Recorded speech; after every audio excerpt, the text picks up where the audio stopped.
बिस्मिल्लाहिर्रहमानिर्रहीम अस्सलामुअलैकुम वरहमतुल्लाहि वबरकातुहू। 6th class.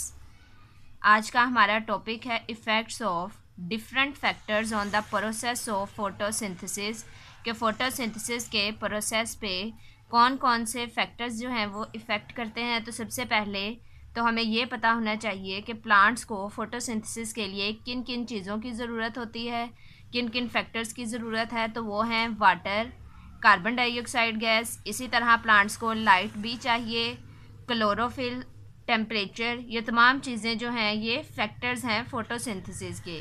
तो सबसे पहला हम देखते हैं कि कौन सा है water. Water is one of the most essential raw material of photosynthesis, यानी फोटोसिंथेसिस के लिए वाटर जो है वो बहुत ज़रूरी है।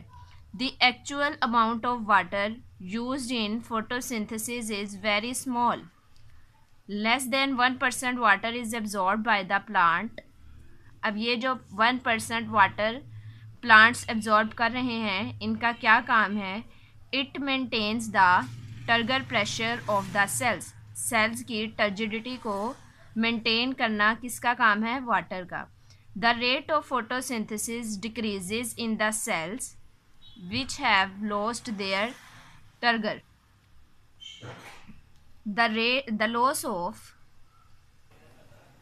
turgor of guard cells close the stomata that reduces the rate of photosynthesis.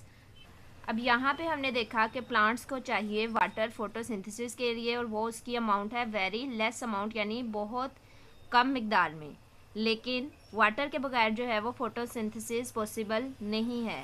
अब ये जो वाटर है इसका काम क्या है कि इसने सेल की टर्जिडिटी को बरकरार रखना है, और अगर फोटोसिंथेसिस का रेट जो है वो डिक्रीज़ हो जाएगा तो सेल्स जो है वो अपने ट्रिगर प्रेशर को मेंटेन नहीं रख सकता। अब नेक्स्ट है हमारे पास सेकंड इसका फैक्टर है जो कि है carbon dioxide gas. It contains only 0.03% of the gas by volume. This is very small amount, therefore carbon dioxide remains as a limiting factor. Water की तरह हमारे पास जो कार्बन डाइऑक्साइड गैस है ये भी बहुत थोड़ी चाहिए प्लांट्स को फोटोसिंथेसिस के लिए। Even if there is plenty of sunlight and water, still a plant cannot photosynthesize if there is insufficient amount of carbon dioxide gas. अगर कार्बन डाइऑक्साइड गैस की अमाउंट जो है वो कम होगी, प्लांट्स के पास वाटर और सनलाइट तो मौजूद होगी लेकिन कार्बन डाइऑक्साइड गैस मौजूद नहीं है, तो प्लांट फोटोसिंथेसिस का प्रोसेस जो है वो कैरी नहीं कर सकते। The increase in the amount of carbon dioxide increases the photosynthesis.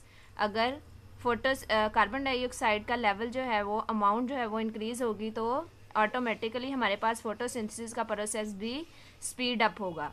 This increase is more speedy about up to 1% of carbon dioxide concentration, but it slows down beyond this point. अब यहाँ पे हमारे पास जो plants को carbon dioxide gas जो है वो चाहिए वो कितनी है? 0.03%। अब 0.03% से लेके 1% तक अगर कार्बन डाइऑक्साइड गैस का लेवल जो है वो इंक्रीज़ होगा तो हमारे पास फोटोसिंथेसिस का प्रोसेस भी स्पीड अप होगा। लेकिन 1% से ऊपर अगर चला गया तो हमारे पास फोटोसिंथेसिस का प्रोसेस क्या हो जाएगा? स्लोज डाउन या डिक्रीज़। नेक्स्ट है हमारे पास light. At low light intensity, a plant cannot photosynthesize very quickly. Even if there is plenty of water and carbon dioxide, low light lowers the rate of photosynthesis. यानी light भी बहुत ज़रूरी है plant को photosynthesis के अमल के लिए। लो light lowers the rate of photosynthesis. अगर लाइट जो है वो लो है, डिम है, तो उससे फोटोसिंथेसिस का प्रोसेस भी क्या हो जाता है? Lowers.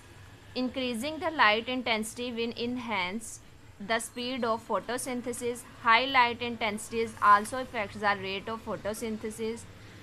It increases the temperature of the leaves, therefore rate of transpiration increases. The stomata are closed. It stops the entry of carbon dioxide.